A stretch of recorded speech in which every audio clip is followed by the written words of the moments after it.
What's up, my witches? It's Luna here with a reading of the Virgo new moon chart. This new moon occurs on Monday, September 6, 2021 at 8:51 p.m. in the Eastern time zone, so please adjust that for your time zone. Taking a look at the chart, of course, we want to start from the macro and go down into the micro. So the breakdown of elements and modes in the bottom right corner. We notice right away an outstanding amount of earth. So eminent practicality. This new moon has very down-to-earth practical edge to it, and that is in keeping with the sign of Virgo. As far as modes go, cardinal is standing out over mutable, which means a lot of good get things started energy. What I'm really noticing here, though, is under the elements, the lack of water, a very little bit of water. This can work for us because we don't have to worry about processing our emotions. We don't need to come from a really emotional place to get things done with this new moon. So let's take a look. The new moon occurs at 14 degrees of Virgo.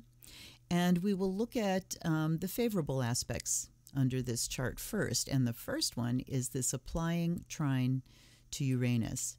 And boy, it's as tight as it gets. The new moon is at 14 degrees 38 minutes of Virgo. Uranus is at 14 degrees 39 minutes of Taurus. It is retrograding. The sun and moon are moving forward, of course.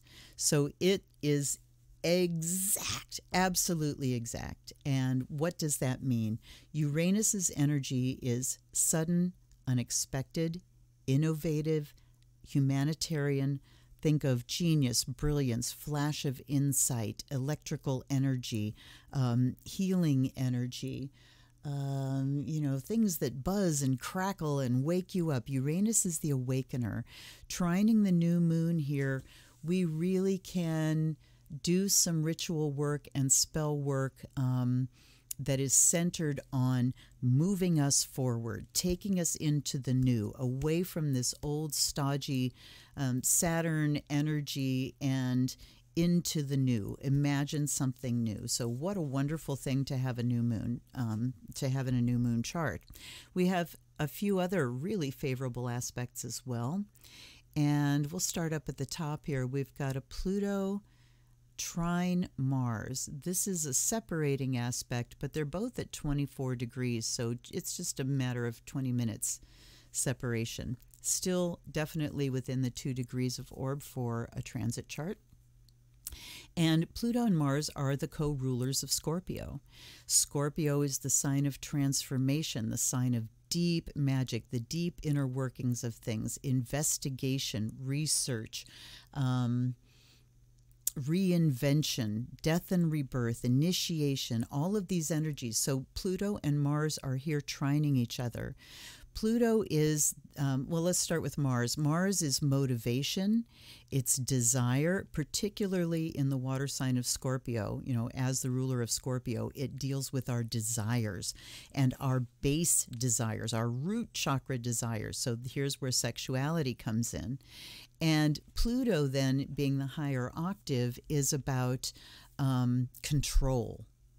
Having control and dominance. It's a very slow-moving energy, whereas Mars is a very fast-moving energy, or at least a very aggressive energy. You put them in trine to each other, and we can harness our desires and put them to magical use. This is so potent, I can't even... And potency really is a fabulous keyword for this trine.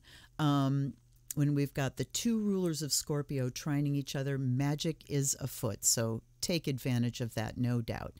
Then we have a trine. I'm skipping over Saturn because it's 3 degrees separation, and that is out of aspect for a transit. But we have Jupiter trining Venus. So now we have the greater benefic Jupiter trining the lesser benefic Venus. What does benefic mean? It means it brings good stuff.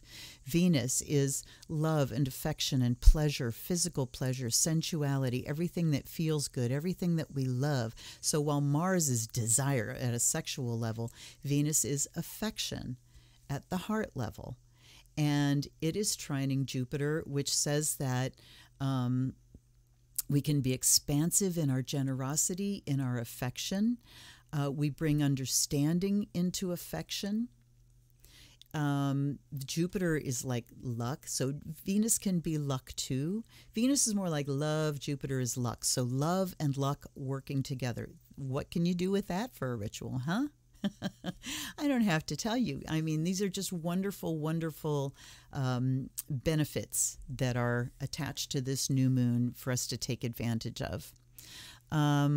Let's see what else we got here. So yeah, just, we have a lot of benefit, a lot of luck, a lot of the law of attraction is certainly at work here.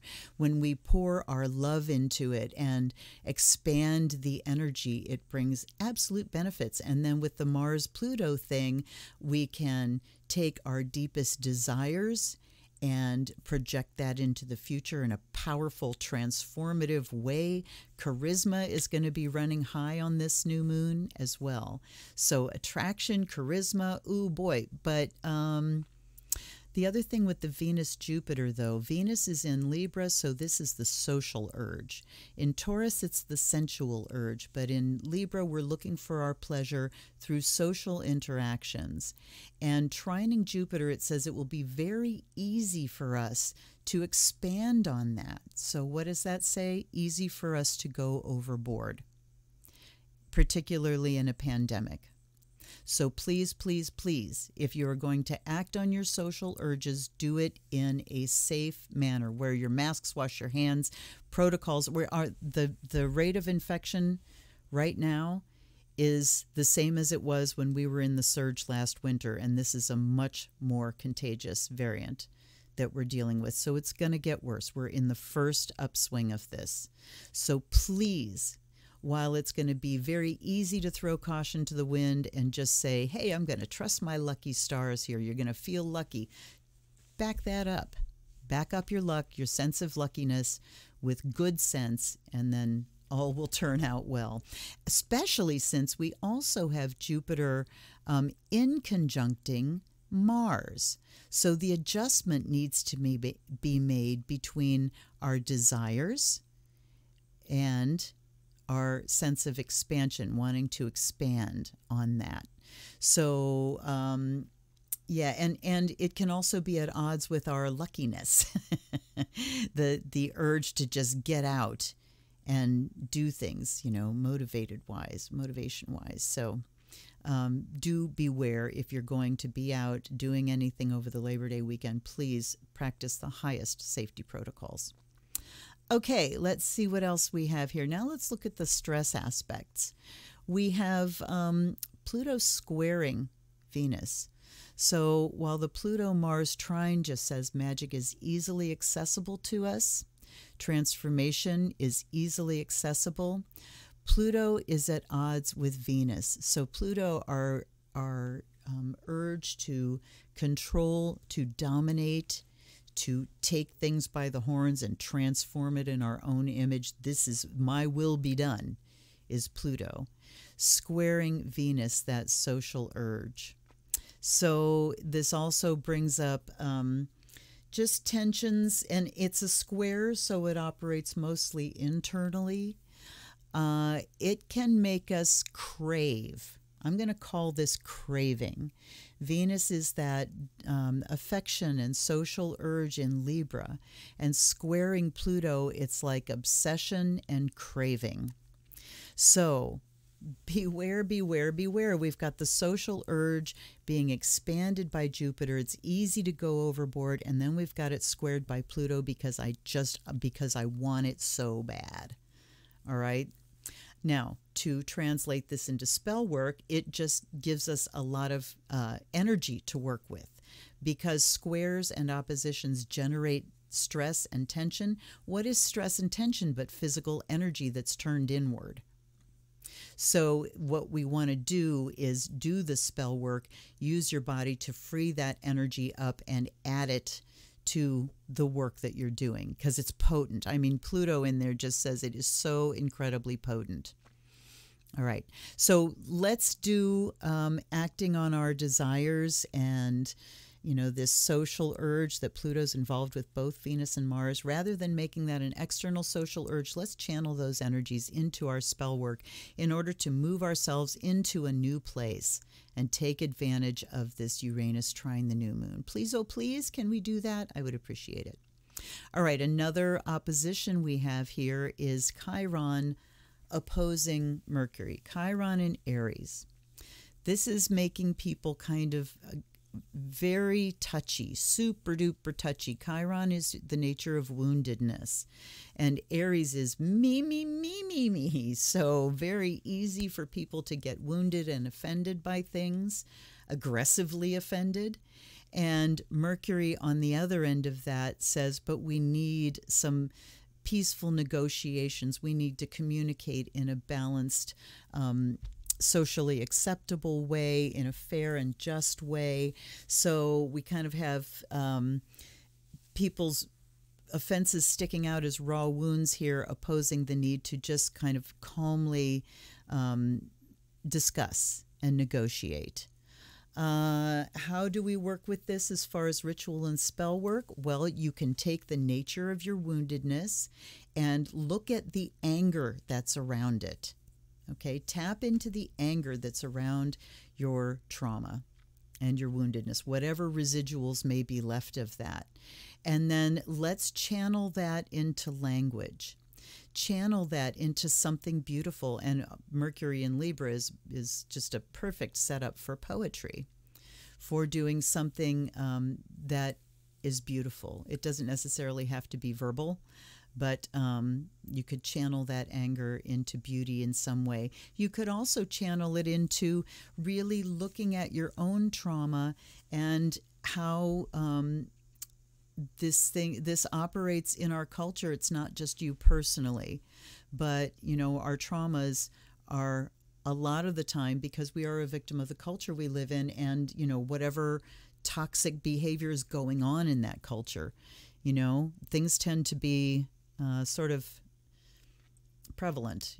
And, things like, for instance, the Me Too movement. Think about this whole misogynistic thing that we are, again, confronting on a horrible level in Texas. But taking that wound and channeling it into ideas about how do I fix it? How do I bring justice? Mercury is ideas and thinking about things, and Libra is balance and justice, fairness. So how can we channel our anger, our knee-jerk reactions to all these things that are going on into something that increases fairness, increases communication and a dialogue that brings the balance back and brings justice in the situation? So look at these energies that we can work on. Okay, I know what I'm going to be working on. You guys can run it through your filters, but this is a perfect new moon to do some spell work around lifting us up collectively, about pushing humanity forward to our highest expression of who we are, our higher faculties of compassion and connection and interdependence. Great time to do that. And of course, if you're working on that level for the greater good and you're moving it through your energy system, you gain the benefit of that in your life as well. So I invite you this new moon to do a hell of a working and help us to evolve as a species. You can do it. Just a little job. You can do it. More importantly, we can do it collectively. All right. I hope you got something out of that. If you did, consider shooting me a donation. Please like and subscribe to the channel. And I will see you next time. And until then, this is Luna. Blessed be.